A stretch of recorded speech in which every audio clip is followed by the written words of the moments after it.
What happens when you expose the biggest frauds and scammers in the YouTube and gaming world, going after gaming's biggest scandals? Does exposing the truth come with a price?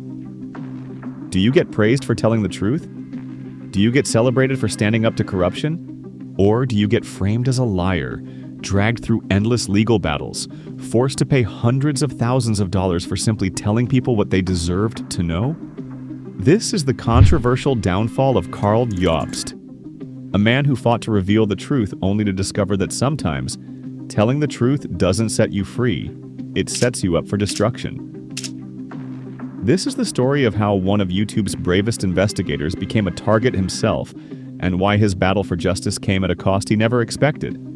On the 1st of April, I lost my lawsuit against Billy Mitchell, and the judge has ordered me to pay $350,000 in damages, plus interest. It goes without saying this is not the result I wanted or expected, and it's honestly quite shocking. Before Karl Jobst became known as one of YouTube's sharpest investigators, he was just another gamer chasing world records. Karl's journey began in the intense world of speedrunning, specifically classic titles like GoldenEye 007 and Perfect Dark on the Nintendo 64. He wasn't just good, he was elite. Karl set multiple world records, and for years he was respected within the speedrunning community for his skills and dedication. Hello, you absolute legends. On the 2nd of December 2017, I achieved the greatest world record in my speedrunning career. I beat the first level of GoldenEye on the easiest difficulty Agent in 52 seconds. This feat took hundreds of hours to achieve, and when it happened, it was a really big deal. But it wasn't long before Karl's ambitions grew beyond just playing games fast. He noticed something troubling in the gaming world. Fraud, cheating, and corruption weren't just rare, they were everywhere. Fake speedruns, manipulated world records, even massive financial scandals tied to retro video game markets. And Karl realized something. He had the credibility and the platform to call it out. In 2021, Karl shifted his content dramatically. He moved from gameplay uploads to deep investigative videos, painstakingly researching fraud cases, debunking lies, and exposing shady business dealings that most gamers never even knew existed. One of his biggest breakthroughs? His expose on WATA games and heritage auctions. A viral investigation that claimed these companies artificially inflated the value of retro video games, manipulating the market for profit. The video exploded. Millions of views, mainstream gaming news coverage, endless reaction videos praising his research, and comments like, "I'm not sure if it's Karl's intention, but he is seriously becoming one of the best investigative journalists in video games." In an era of surface-level commentary, Karl was something rare, a creator who went deep, uncovering not just problems but the entire systems behind them. Retro video games were never that expensive, therefore basically anyone could do it. And that was one of the great things about it. All you really needed was passion and time. But in 2018, something happened that would change everything. The launch of a company called WATA Games. This was no ordinary launch, and WATA is no ordinary company. There is a select group of very wealthy, very powerful people who are pulling the strings behind this recent spike in video game prices, and those same people are making money hand over fist. When I heard the news of a $1.5 million Super Mario 64, this seemed too ridiculous for me to ignore. I knew there had to be more to this story than meets the eye, and boy, was I not wrong. This rabbit hole is deep. The bubble we are seeing in video games has been seen before in other collectibles for almost half a century. And the crazy thing is that each time it happens, the same people are involved. They know exactly what they are doing, and they know how to extract as much money as possible from suckers who believe the headlines. Overnight, Karl wasn't just a respected speedrunner. He became one of YouTube's leading watchdogs for corruption in gaming culture. He was seen as fearless, relentless, and, most importantly, honest. But as Karl would soon discover, exposing the truth doesn't always protect you. Sometimes it paints a giant target on your back. Karl Jobst wasn't just making gaming videos. He was going after the untouchables of the gaming world, the legends, the people nobody thought could be questioned. One of Karl's biggest early targets was Billy Mitchell, a man once celebrated as the King of Kong. Billy's Donkey Kong high scores and gaming achievements were considered untouchable for decades, until Karl dug deep into the evidence. Through detailed analysis, side-by-side comparisons, and expert testimonies, Karl argued that Mitchell's so-called world records were illegitimate, pointing to evidence of emulator use instead of original arcade hardware. A massive no-no in the world of speedrunning and world records. Then came Wada Games and Heritage Auctions, companies that exploded onto the scene by grading and auctioning retro video games for mind-blowing prices. $1.5 million for Super Mario Bros. Karl investigated and accused them of market manipulation, artificially inflating prices to create a bubble benefiting insiders. He connected the dots, showing how executives, collectors, and auction houses were allegedly involved in a cycle of grading, buying, and reselling their own products to pump up the market. These weren't just internet drama videos. Karl was uncovering serious issues: money laundering accusations, trust erosion in retro gaming, and the fall of major reputations. People trusted the gaming world to be pure. Karl showed that behind the scenes it was anything but that. What made Karl's exposés so devastating was his style. He wasn't flashy. He wasn't dramatic. He was thorough, fact-heavy, and brutally direct. He laid out the evidence methodically, no sugarcoating, no theatrics. It wasn't just what he said, it was how impossible it was to argue against what he was showing. Exposing frauds might win you internet praise, but in the real world, it often comes with a very real price. Karl Jobst learned that lesson the hard way. After Karl released his exposés, Billy Mitchell wasn't just going to take the accusations lying down. He filed a defamation lawsuit against Karl, claiming that Karl's videos painted him as a fraud and damaged his reputation and livelihood. But Billy wasn't alone. In the wake of Karl's other investigations, threats of legal action, copyright claims, and harassment accusations began popping up. What started as telling the truth quickly turned into fighting to survive. Legal battles aren't cheap, especially when you're taking on wealthy individuals and corporations.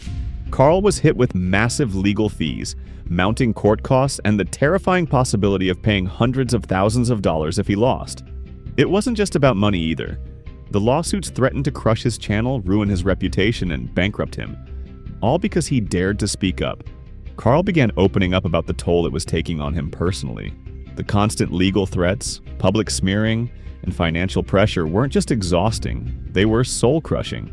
At times, Karl seemed worn down, admitting that the fight was mentally draining and that he felt abandoned by a system that seemed to punish whistleblowers more than fraudsters. Even among Karl's own supporters, there was controversy. Some hailed him as a hero, a rare figure willing to risk everything to tell the truth.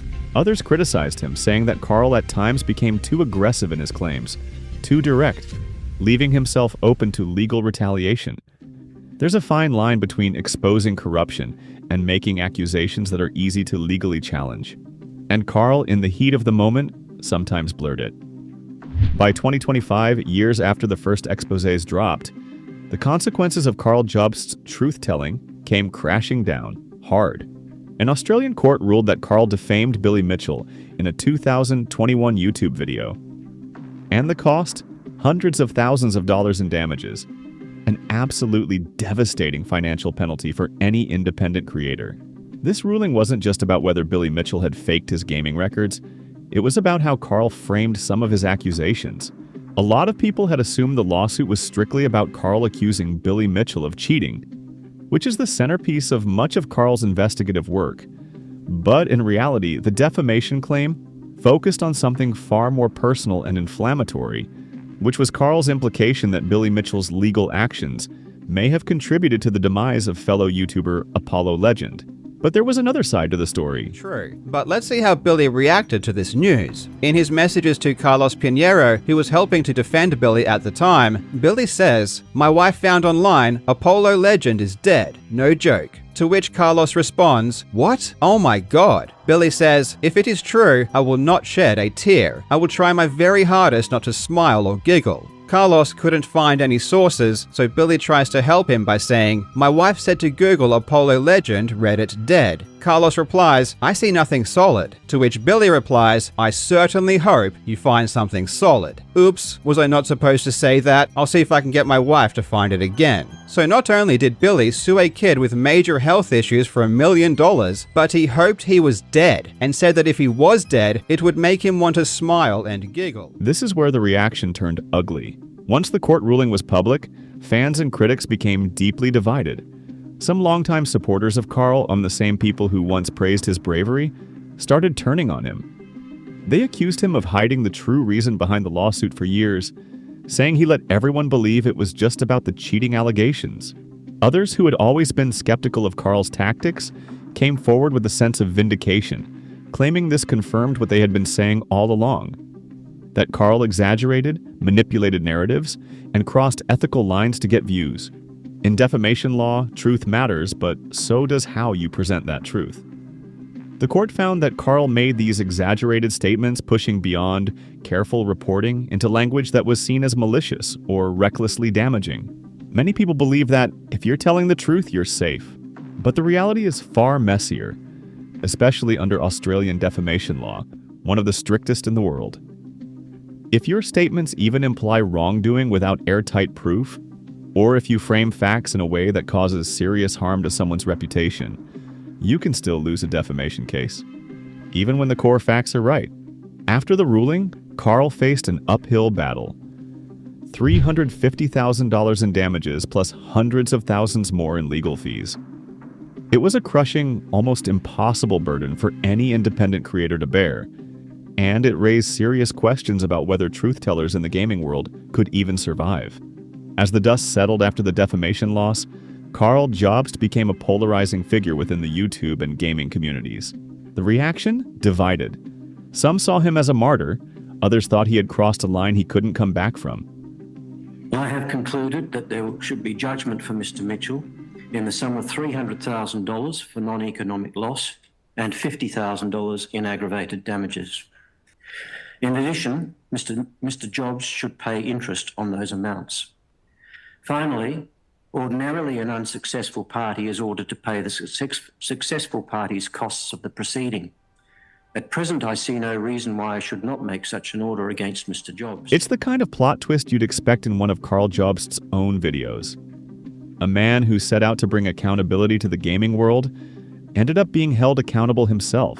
Not by fans, not by fellow creators, but by the very legal system he was hoping would protect the truth.